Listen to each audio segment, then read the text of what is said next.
Rajnagar block এলাকার 9টি স্থানে বিকশিত কৃষি সংকল্প অভিযান কর্মসূচি পালিত। নেতাজি সুভাষ মিলনায়তনে কৃষকদের নিয়ে মত বিনিময় সভার আয়োজন। এদিন কৃষি রথ গাড়িরও সূচনা হয়।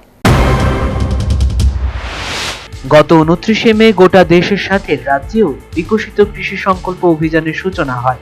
বিশ্রামগঞ্জে এই অভিযানের সূচনা করেন মুখ্যমন্ত্রী মানিক সাহা। এই অভিযানের অঙ্গ হিসেবে মঙ্গলবার রাজনগরের নেতাজি সুভাষ মিলনায়তনে অনুষ্ঠিত বিকশিত কৃষি সংকল্প অভিযান।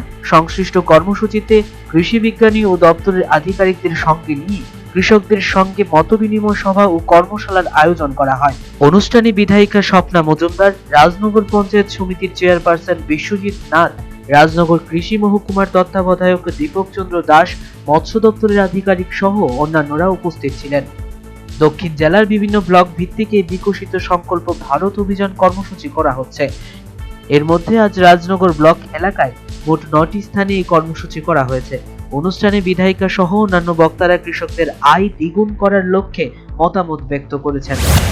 আমাদের ভারতবর্ষের কেন্দ্রীয় সরকার বলুন, রাজ্য সরকার বলুন, আমাদের প্রথমে আমাদের কৃষকদের নিয়ে আমাদের চিন্তাধারা। সেজন্য আমাদের কৃষকদের কিষাণ সম্মান নিধি ভাতার ব্যবস্থা করেছে।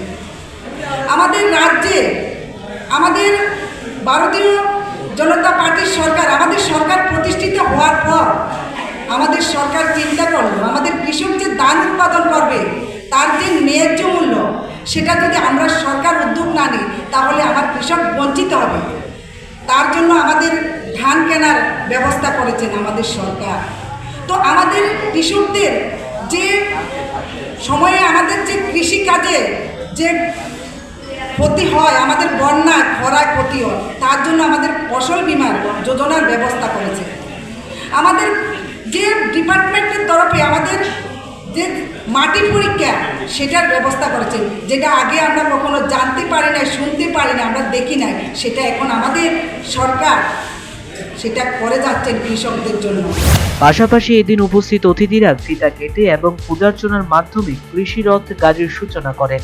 এই রথ রাজনগর ব্লক এলাকার বিভিন্ন পঞ্চায়েতকে স্পর্শ করে কৃষি জাগরণের বার্তা পৌঁছাবে। রাজনগরের বিভিন্ন এলাকায় এই কৃষি রথ ঘুরে ঘুরে কৃষকদের কাছে পৌঁছাবে কৃষি ও কৃষকের উন্নয়নের বার্তা। Bureau report, news vanguard.